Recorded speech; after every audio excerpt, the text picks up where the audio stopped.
जाऊन काम करतात। तसेच सचिव शेलार साहेब, आपल्या या गावचे सरपंच मस्कर साहेब, प्राचार्य कांबळे मॅडम, आदरणीय व्यासपीठ, पुढे बसलेले सर्व ग्रामस्थ, शिक्षकेतर कर्मचारी आणि राहिलेले थोडेफार विद्यार्थी ज्यांना आत्ताच आम्ही सत्कार केला, ते सर्व विद्यार्थी, ज्या शिक्षकांचा सत्कार केला ते सगळे शिक्षक आणि माझे मित्र हो. खरं म्हणजे शाळेमध्ये जायला मला आवडतं. शाळेत जायचं म्हटल्यानंतर त्याचं कारण असं आहे की सुरुवातीपासूनच शाळेत जायला मला आवडत असे आणि तसं शाळेत जाणं शक्य होत नव्हतं. पण त्या काळामध्ये माझ्याकडे तसं गरिबी असल्यामुळे अडचणी खूप होत्या. वडिलांना फक्त 1.5 एकर जमीन होती आणि आम्ही 4 बहिणी 3 भाऊ असे 7 लोक घरामध्ये होतो. आणि मी मोठा असल्यामुळं या सर्वांचंच आपण म्हणूया की दायित्व माझ्याकडे होतं. आणि शाळेमध्ये जायला मिळाल्यानंतर आनंदच झाला होता मला. आणि म्हणून जेव्हा शाळेतली मुलं पाहतो आणि शाळेमध्ये मला आमंत्रण दिलं तर मी नाही म्हणत नाही. त्याची 2 कारणं आहेत की ही मुलं आपल्या देशाची पुढची नागरिक आहे. त्याचबरोबर ही मुलं पुढे जाऊन, समजा मी आता 200 मुलांना बोलत आहे, याच्यातली 2 मुलं ही हार्डवर्क, मी कसं त्रास काढला हे बघून त्यांनीही मोठं व्हावं आणि मनामध्ये एक चांगली इच्छाशक्ती बाळगावी, याच्यासाठी मी मुलांच्याकडे येत असतो. मला इथले शिक्षक वृंद खूप आवडला, कारण ते सर्वजण, त्यांनाही बक्षीस मिळाले, त्यांचाही सत्कार झाला आहे. आणि एका खेड्यामध्ये एक संस्था चालवत असताना त्या संस्थेत 5,000 विद्यार्थी येतात, यातच या संस्थेचं यश आहे. कारण एवढे मोठे विद्यार्थी येणं म्हणजे तुमची संस्था चांगली आहे. आणि म्हणून मी सगळ्या संस्था चालकांचं मनापासून अभिनंदन करतो. सगळ्या शिक्षकांचं, प्राचार्यांचं, संस्था चालकांचं, सर्वांचं अभिनंदन करतो. आता मी गावकऱ्यांना आणि इथल्या मोठ्या माणसांना, शिक्षकांना फार काही गायडन्स करणार नाही, कारण त्यांना जे काही आयुष्यात करायचं होतं त्यांनी ते केलं आहे. पण जे काही विद्यार्थी बसले आहेत त्यांच्यासाठी बोलणार आहे, ज्यांना कळतं त्यांच्यासाठी बोलणार आहे. ज्यांना कळत नाही त्यांना आता मी फार काही सांगू शकत नाही. पण बाबांनो, मी आपलं एक गोष्ट सांगतो की आयुष्य पुढे जगत असताना आपण काय केलं पाहिजे, तर सगळ्यात महत्त्वाची गोष्ट आहे की आपण आपल्या अभ्यासाचं नियोजन केलं पाहिजे. मग आपण आपल्या अभ्यासाचं नियोजन कधी करतो?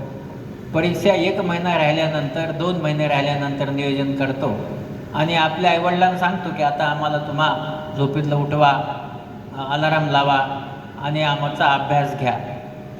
असं केल्याने ते ज्ञान होत नाही. कारण त्या 2 महिन्यामध्ये जे आपण वाचतो ते परीक्षेमध्ये लिहून मार्क मिळवू शकतो, पण ज्ञान मिळू शकत नाही.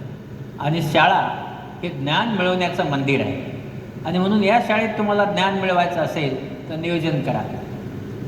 आता हे नियोजन करत असताना अडचणी असतात. तुम्ही मला विचारलं तर तुम्हाला आत्ता दिवे आहेत. मी जेव्हा शिकत होतो तेव्हा माझ्या घरी लाईट तर नव्हतीच, पण दिव्यामध्ये घालण्यासाठी राखेल किंवा गोडे तेल हेही नव्हतं. आणि म्हणून माझा 10वीपर्यंतचा अभ्यास मी फक्त सूर्यप्रकाशावर केला आहे, परीक्षेमध्येही आणि परीक्षेच्या पूर्वीही.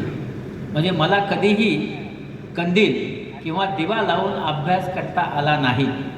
आणि त्यानंतर मग मी नियोजन कसं केलं, तर तुम्ही थोडे खेड्यातले, तुम्हाला माहीत असेल की मी रोज सकाळी गुरे राखत असे. सकाळी 6 ते 9:30 गुरे राखायचे, त्याच्या पाठीमागे एक पुस्तक वाचायचे आणि संध्याकाळी 4:30ला शाळा सुटल्यास पुन्हा शेतात जाऊन गुरे राखायचे आणि त्यावेळेस एक पुस्तक वाचायचं. हे नियोजन आहे की सकाळी एक पुस्तक वाचलं असेल तर संध्याकाळी एक पुस्तक, असं 6 ते 6 दिवस पुस्तक वाचत असेल. तुम्ही म्हणाल आठवड्यात 7 दिवस जातात, मग तुम्ही 7 दिवस का नाही वाचलं?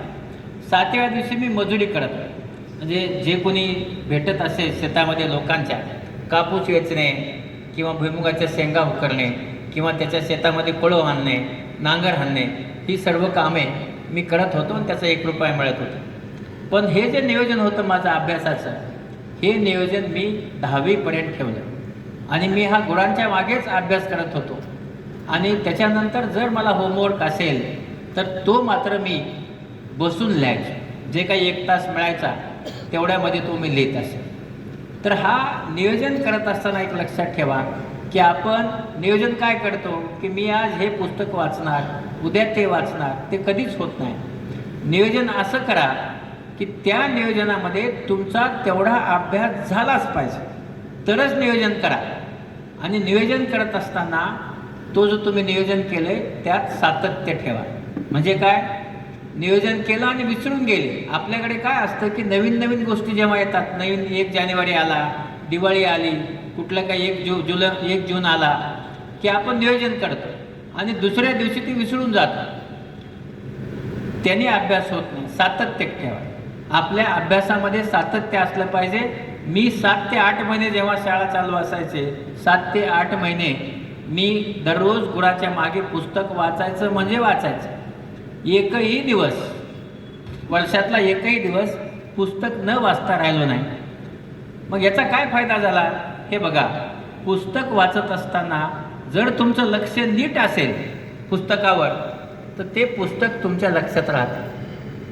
मग हे कसं लक्षात राहिलं पाहिजे, तर हे लक्षात ठेवण्यासाठी त्या पुस्तकाचं मनन केलं पाहिजे. म्हणजे काय केलं पाहिजे, आपण एखादं पान वाचलं तर हे पान वाचून पुढे गेलो तर एक स्टेशनवरून दुसरीकडे गेलो, आपण अभ्यास नाही केला तर मग फक्त मनाला समाधान, हो मी पान वाचलं, पण ते आपल्या डोक्यात राहत नाही. तुम्ही ते पान वाचल्यानंतर डोळा बंद करा आणि डोळा बंद करून ते पान आठवा. तुम्ही जेव्हा आठवाल तर त्या पानामधले काही आकृत्या किंवा मोठे मोठे मथळे हे आपल्या लक्षात राहतात. म्हणजे काय, 1 वेळा वाचल्यानंतर 15% पान आपल्या लक्षात राहतं. आपण तेच डोळे बंद करून ते पान पुन्हा आठवलं तर आठवत नाही. मग जेव्हा तुम्ही डोळे बंद करता अशा वेळेस आपला मेंदू पुन्हा विचार करायला लागतो की हे मला का नाही आठवलं. म्हणजे तुम्ही काय करता, परीक्षेमध्ये जसा तुमचा मेंदू तल्लक असतो का, परीक्षेला जायचे म्हणून तुम्ही लक्षात ठेवता, तसं डोळे बंद केल्यानंतर तुमचा मेंदू तल्लक होतो आणि तेच पान पुन्हा वाचा. तर ते पान तुम्ही पुन्हा वाचलं तर ते पान तुम्हाला 60% लक्षात राहतं. हे म्हणजे काय, याचा अर्थ असा आहे की तुम्ही सगळेजणच आता कॉम्प्युटर वापरता.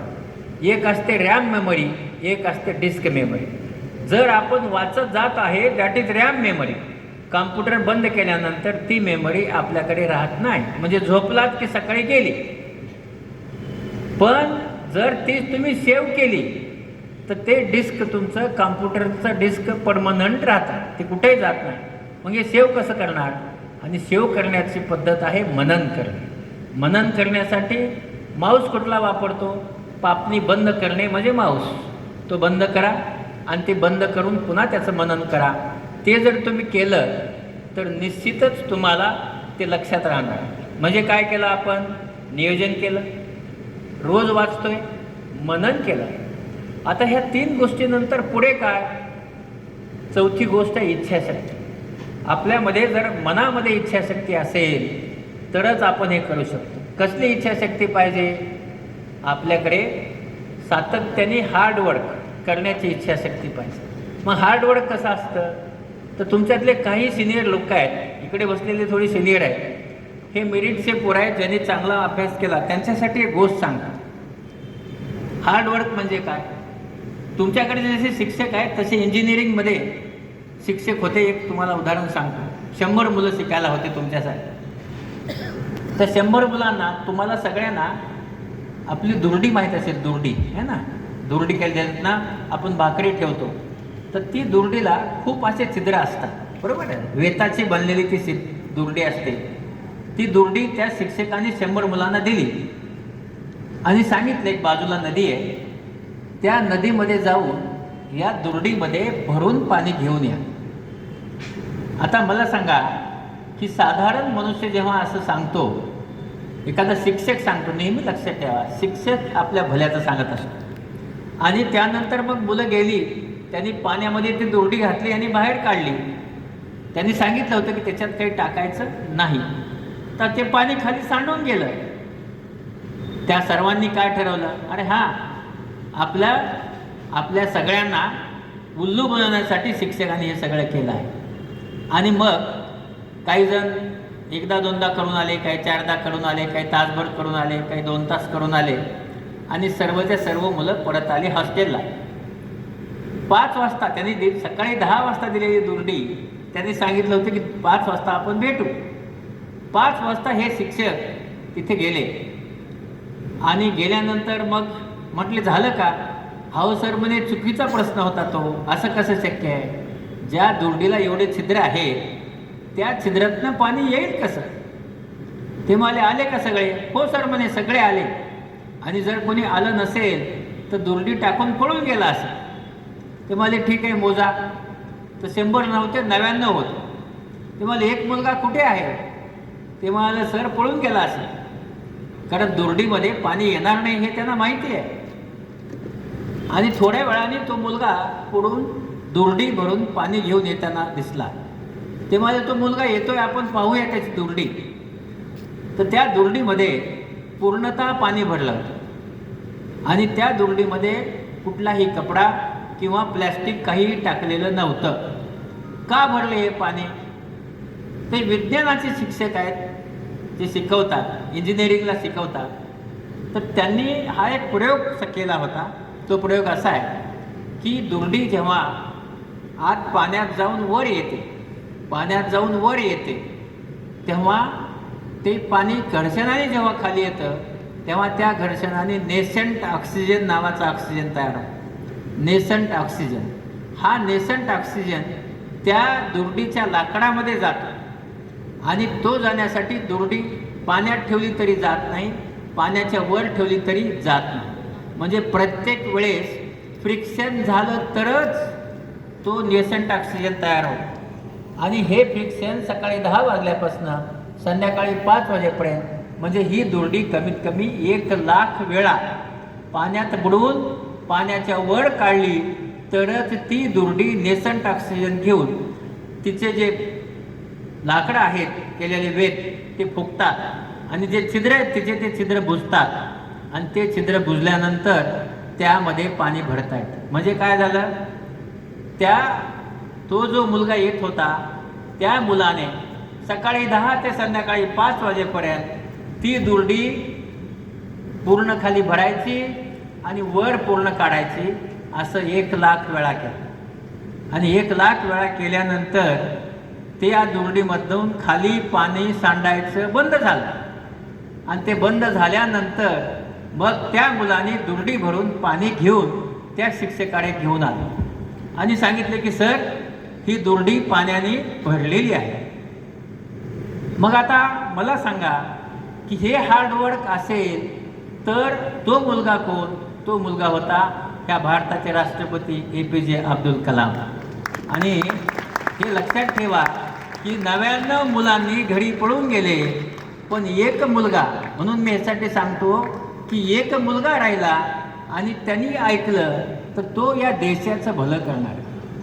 आणि त्यासाठी मी नेहमी शाळेत सांगत असतो की बाबांनो, हार्डवर्क करत असताना आपले आईवडील नेहमी लक्षात ठेवा, आपले आईवडील हे आपलं चांगलं चिंतितात. आणि म्हणून नेहमी सांगत असतो मी की आपण घराच्या बाहेर जात असताना आपल्या आईवडिलांचं दर्शन घेऊन जा. त्याचं कारण आहे, दर्शन घेतल्याने 2 गोष्टी साध्य होतात. एक, आपण वाकायला शिकतो. आता आपण सध्या वाकायचं बंद झालं. आपण एकाच माणसासमोर वागतो, त्याचं नाव आहे मोबाईल. बाकी कशासमोरच वाकत नाही. आपली मान नेहमी वाकलेली असते, ती म्हणजे मोबाईल समोर. आणि म्हणून आपली मान वाकणं हे आपल्यामध्ये विनय निर्माण होतं. नेहमी लक्षात ठेवा, विद्या विनयानेच सोबत. ज्याला विनय नाही त्याला विद्या शोभत नाही. आणि म्हणून आपण जर वाकलो आणि आईवडिलांच्याकडे आदर केला तर त्यांचं मन भरून येतं. त्यांचं मन आहे ते भरून येतं. माझे वडील आता नाही आहेत, त्यांना जेव्हा सांगायचे की काय वाटते तुम्हाला, ते सांगायचे मी हवेतनं चालतो. म्हणजे काय, माझे 2 पोरं डॉक्टर झाले, मी हवेतनं चालतो. म्हणजे त्या बापाला जो अभिमान आहे, तो अभिमान आपल्या मुलांनी जे चांगलं केलं आहे, हा आई वडिलांच्या एवढा अभिमान दुसरं कुणालाही नसतो. आणि म्हणून आपण आई आणि वडील त्यांचं ऐकत असताना दुसरी गोष्ट आहे आपले शिक्षक. आपल्या शिक्षकाचं ऐकलं पाहिजे, कारण त्यांना त्याचं नॉलेज आहे. आणि म्हणून त्या शिक्षकाचं आपण ऐकलं पाहिजे, तर आपल्याला यश आहे. तर मी तुम्हाला सांगत होतो की इच्छाशक्ती जर असेल, आपली इच्छाशक्ती कसं आहे, आपण आपली इच्छाशक्ती जागृत नाही ठेवत, आपण सर्व कॅज्युअल घेतो. हां ठीक आहे, होईल, असं होत नसतं. आपण नेहमी लक्षात ठेवा की आजच्या जमान्यामध्ये कॉम्पिटिशनचं युग आहे. हे कॉम्पिटिशन, तुमच्याकडे मोठ्या 10 पोस्ट आहेत आणि त्याच्यासाठी 10,000 लोक आहेत. आणि एवढ्या सगळ्या लोकात तुम्हाला पहिल्या 10 मध्ये यायचं असेल, तर तुम्हाला सकाळी 10 ते संध्याकाळी 5, जसं 1,00,000 वेळा ते दुर्डी वर आणली, तेवढंच मेहनत करावी लागेल. आणि जर तुम्ही मेहनत केली तरच तुम्ही इतर लाईनच्या पुढे जाणार आहात. आणि तुम्ही नाही मेहनत केली, सर्वांचा मेंदू सारखाच असतो, कुणाचाही मेंदू कमी जास्त नसतो. पण मार्क ज्याचे 40% पडतात त्यांनी अभ्यास केला नाही, म्हणून त्याचे मार्क कमी आहे. किंवा 50%, 60%, 70% ज्यांचे मार्क पडतात, याचा अर्थ आहे की त्यांनी तितकेच टक्के त्यांचा मेंदू वापरला आहे. जे 100% मार्क घेतात, 95% मार्क घेतात, त्यांनी त्यांचा मेंदू पूर्ण वापरला आहे. आणि म्हणून आपल्याकडे आहे ना, आपल्याकडे हुशारी दिली आहे, ही वापरत असताना ती समजून वापरा. आणि वापरत असताना काही करायचं नाही आहे, नियोजन करा, सातत्य ठेवा, मनन करा, म्हणजे चिंतन करा, आणि इच्छाशक्ती ठेवा. त्यानंतर पुढे काय करा, प्रयत्न करा. प्रयत्न खूप महत्त्वाचे आहे. परीक्षेमध्ये तुम्हाला लिहिता आलं पाहिजे, आणि लिहित असताना अक्षर चांगलं पाहिजे. अक्षर चांगला असेल तर जो शिक्षक पाहणार आहे, तो शिक्षक पहिल्या 3-4 वळी वाचल्यानंतर लक्षात येतं की हे चांगलं लिहिलं आहे, लगेच त्याच्या हातून मार्क सुटतात. समजा तुम्ही खूप छान लिहिले आणि वाचता येत नाही, तर तो शिक्षक वाचता नाही आलं म्हणून त्याला आपलं 500 मार्क देऊन जातं. आणि म्हणून आपल्या जीवनामध्ये स्वच्छता, चांगला अक्षर, तसंच स्वच्छता जीवनामध्ये मन निर्मळ असणं, हे आपल्या आयुष्याची गुरुकिल्ली आहे. असं आपण करत गेलो, लिहित असताना देखील स्वच्छ लिहा. स्वच्छ लिहिलं तर ते चांगलं वाटतं. पॅरेग्राफ करा, मार्जिनच्या थोडं मध्ये लिहा, वेगवेगळे तुम्ही पॅरेग्राफ पाडा, प्रत्येक विषय समजून घेऊन लिहा. असं केल्याने आपण आपल्याला जे काही करायचं आहे ते निश्चित करू शकतो. आणि नेहमी लक्षात ठेवा, आता माझ्याबद्दल जे लिहिलं होतं की मी 4थीत, 7वीत, 10वीत पहिला आलो, त्याचं कारण असं आहे, तिथे मला चांगले मार्क मिळाले नसते तर मला माझ्या वडिलांनी पुढे शिकवलं नसतं. आणि नेहमी लक्षात ठेवा की तर इंग्रजी आणि याचे दोन्हीचे मुलं इथे आहेत. विषयाचं ज्ञान असलं पाहिजे, तुमचं माध्यम काही असो. पण एक निश्चित लक्षात ठेवा की मला जेव्हा एखादा इंटरव्ह्यू घेतला होता माझा, तेव्हा मला स्टमक म्हणता आलं नव्हतं. आणि स्टमच म्हटल्याने मला हाकलून दिलं होतं. आणि त्याच्यानंतर मी कमवा शिका योजनेत शिकलो, असं नाही आहे. पण ज्यांना 20च्या बॅचमध्ये घेतलं होतं त्यातला कोणी मेडिकलला नाही लागला, आणि मला हाकलून दिलं होतं, मी एकटाच लागला. आणि म्हणून आपण आपल्याला जर कुठं असा अपमान झाला, आपल्याला अडचणी आल्या, तरच माणूस यशस्वी होऊ शकतो. नेहमी लक्षात ठेवा, आपल्या अडचणी येत नसतील तर थोडे दिवसांनी आपलं यश हळूहळू कमी होत जातं. 100चं 95, 85, 75, अडचणी येत गेल्या की 95च्या पुढेच राहतात. आणि म्हणून अडचणी येत असताना नेहमी लक्षात ठेवा, न घाबरता त्या अडचणीला आपण सामोरे गेलो तरच आपण मेरिट मिळवू शकतो. आणि म्हणून हे मेरिट मिळत गेल्याने मी आज शिकत आलो. मग नेहमी लक्षात ठेवा, मेरिट कधी मिळतं? मेरिट तेव्हाच मिळतं की जेव्हा तुम्ही तुमचे अभ्यास. माझा एक मित्र आहे, त्याचा मुलगा, मित्र कोण होता? स्वयंपाक करणारा माझा मित्र, त्याचा विद्यार्थी होता, त्याचा मुलगा होता.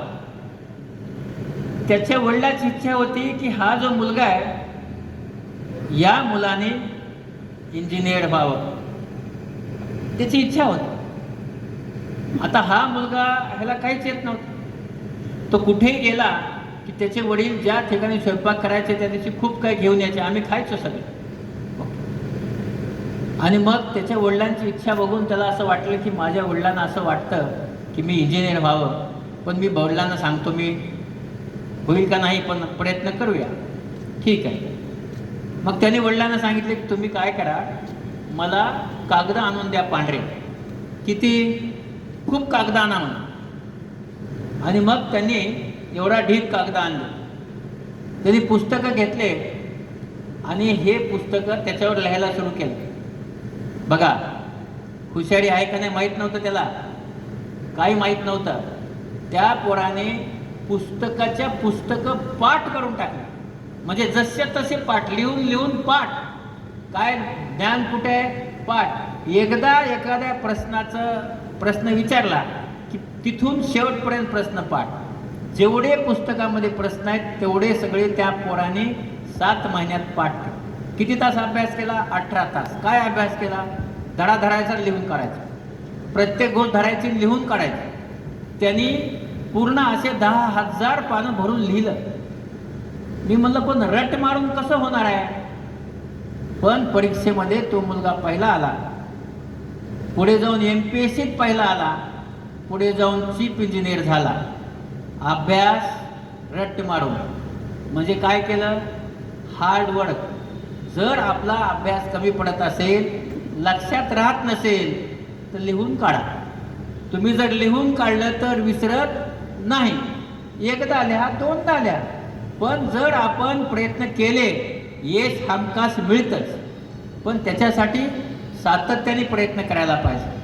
आणि तुम्ही ते सातत्याने प्रयत्न जर करत राहिला तर यश हमखास मिळणार. आणि माणसाला अडीअडचणी येतात. मी तुमच्यासमोर उभा आहे. माझ्या दोन्ही किडनी खराब झाल्या म्हणून मुंबईला आलो. आणि माझ्या आईने मला किडनी दिली. त्या बिचारीने माझा दुसरा जन्म दिला. ती फक्त आई देऊ शकते. आणि माझ्यात बदल कधी झाला?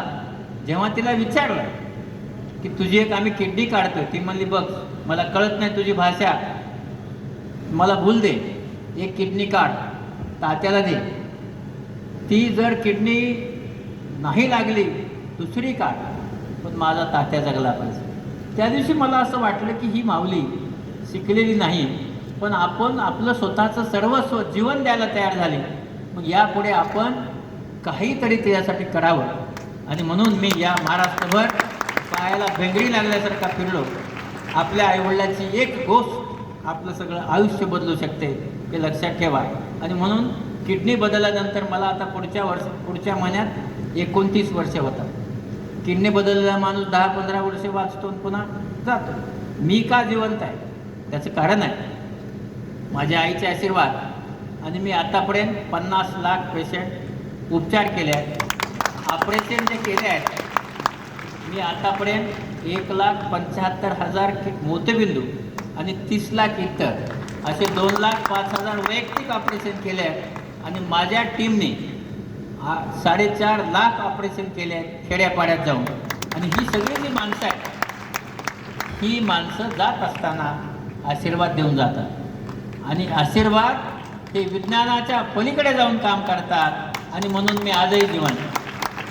जाता जाता 2 मिनिटात तुम्हाला 2 गोष्टी सांगून, माझी आता गाडी तर गेलीच आहे, पण त्याच्यानंतरचे पुढची गोष्टी सांगतो की बाबांनो, एक गोष्ट अशी आहे की जी नीट होणार नाही, पण माझं सांगणं कर्तव्य आहे.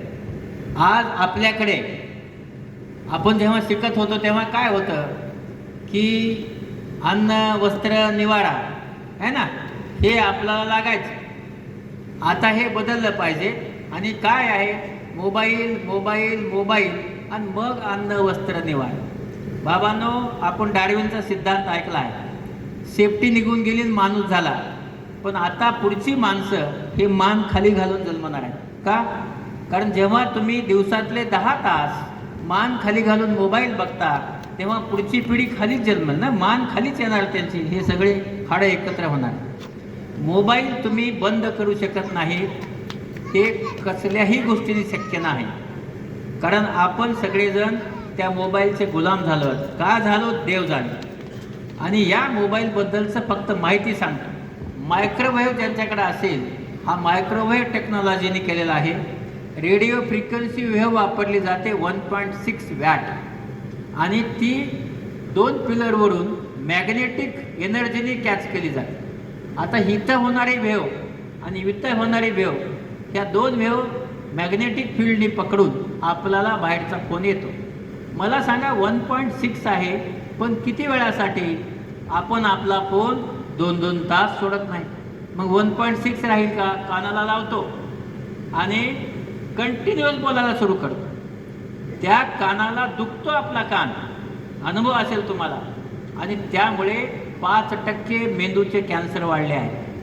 आपल्या ह्या भागामध्ये तुम्ही जर वापरत असाल तर बघा, हा भाग रक्तवाहिन्या फुगून काळसर पडला आहे. त्याचबरोबर आपले डोळे कोरडे होत आहेत. चष्म्याचे नंबर जे 10पर्यंत वाढायचे ते आता 20पर्यंत वाढत आहेत. वयाच्या 20व्या वर्षानंतरही चष्म्याचे नंबर वाढत आहेत. वयाच्या 50व्या वर्षी चष्म्याचे नंबर वाढत आहेत. कारण त्या मोबाईलमधला ब्ल्यू लाईट हा आपल्या डोळ्याला त्रास देतो. त्याचबरोबर आपण छातीवर ठेवला, हृदयाला त्रास होतो. आपण कमरेला बांधला, किडनीला त्रास होतो. तसंच नपुसकता येतं या फोनमुळं. पण तरीही आपण ह्या फोनचे 100% गुलाम झाले आहात. तुम्ही हा फोन सोडणार नाही. तुम्हाला टेक्नॉलॉजी माहीत असा म्हणून सांगितलं, पण हा फोन कसा वापरावा सांगतो. 6 वर्षापर्यंतच्या मुलांना शून्य देऊ नये. किती रडू, 6 ते 20 1 तास. अरे लक्षात. आपल्याकडे काय झालंय की मुलगा रडला त्याला फोन, जेवत नसेल त्याला फोन, सिरियल बघायचे मुलाला फोन. असं करू नका. त्या मुलाचा इंटेलिजन्स खूप निघून जातो, हुशार होत नाही मुलगा आणि हट्टी बनतो. आणि म्हणून 6 वर्षानंतरच्या मुलांना 1 तास मोबाईल वापरायला द्या. 20 वर्षानंतरच्या सगळ्या आपण 2 तासाच्या वर मोबाईल वापरू नका. वापरायचाच असेल तर व्हॉट्सअप कॉम्प्युटरवर जोडा आणि तो मोबाईल वापरा. पण त्याच्यामुळं आपलं खूप मोठं नुकसान होत आहे. दुसरं, आपल्या ज्या वेव आहेत त्याच्या ह्या 16 इंच ते 18 इंचापर्यंत येतात. म्हणून मोबाईल खिशात ठेवू नका. आपल्या हातात धरा किंवा पिशवीत ठेवा.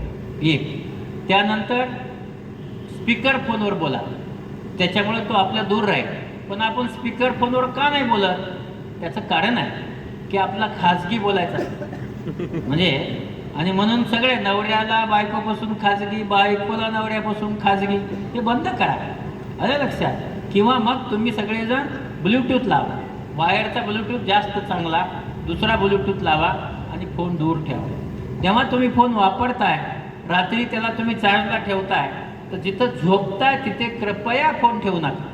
कारण रात्रभर त्याच्या वेव तुमच्याकडे येणार आहेत. आणि म्हणून फोन लिव्हिंग रूममध्ये ठेवा, जिथं तुम्ही झोपले नाहीत किंवा कोणी झोपलं नाही अशा ठिकाणी तो फोन ठेवा आणि तिथं चार्ज करा.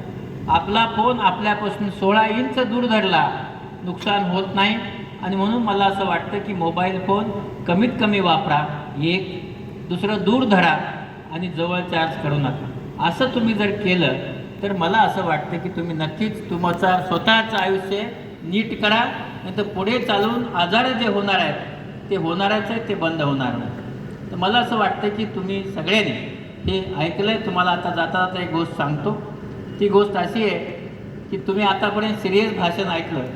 मी नवीन पद्मश्री झालो. पद्मश्री झाल्यानंतर सगळेच लोक मला बोलवायला यायचे. मी एक खेड्यातला, तुम्ही बघितलं असेल माझी भाषा गावाकडची भाषा. मी म्हणलं अरे पण ह्याच्यातलं मला काय येणार आहे, मी डोळ्याचा डॉक्टर. मुंबईचे लोक माझ्या घाटी आहे, याला काही येत नाही, भाव खात आहे. मी हे सगळं म्हणण्यापेक्षा खिडकीतनं त्यांना बोलून घेत, मग या मी बोलतो काय भाषण. मग त्या वसंत व्याख्यानमालेत पहिलं भाषण करून टाकलं. भाषण असे सगळे बसले होते. पहिल्यांदा भाषण करायचं जरा कठीण असतं. पद्मश्री झालाय म्हणजे गर्दी. केलं भाषण. केल्यानंतर खुश होतो. अर्धा तास भाषण झालं. एक आजी उठली आणि तिने माझ्या हातात कागद दिला. ती म्हणली नेहमीसाठी डोळे कसे चांगले ठेवावे. मी म्हणलं आपले अश्रू येतात ना डोळ्यात, ते डोळे चांगले ठेवतात. ती म्हणली कशाला पद्मश्री झालं एवढं येत नाही तर. म्हणजे उत्तर विज्ञानाने दिलं, त्यांना काही ऐकायचं नव्हतं. तर मग आता अशा वेळेस काहीतरी करायला पाहिजे ना. मग मी सांगितलं की हां ठीक आहे आई, डोळे थंड पाण्याने धुवा सकाळ संध्याकाळ. दुसऱ्या दिवशी सकाळी नावाकाळणी बातमी छापली, थंड पाण्याने डोळे धुवायत, पद्मश्री डॉक्टर तात्याराव लहाने, त्याचा मोबाईल नंबर हा. एवढी मोठी बातमी.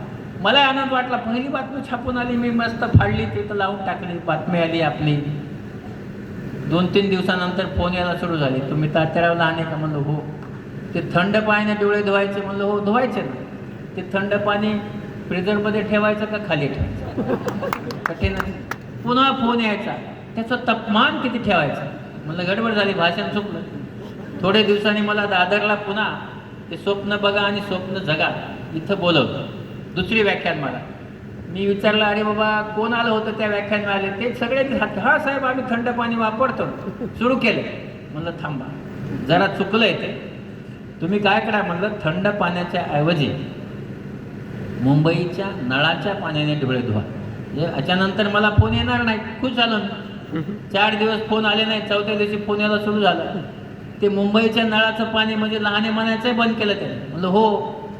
ते म्हणले पाणी सप मारायचं का हळूहळू मारायचं? पुन्हा फोन यायचा, ते सप पाणी डोळे उघडून मारायचं का डोळे बंद करून मारायचं? सप उघडून मारलं तर डोळा बंदच होईल ना. म्हणजे एवढे मोठे अडीअडचणी असतात.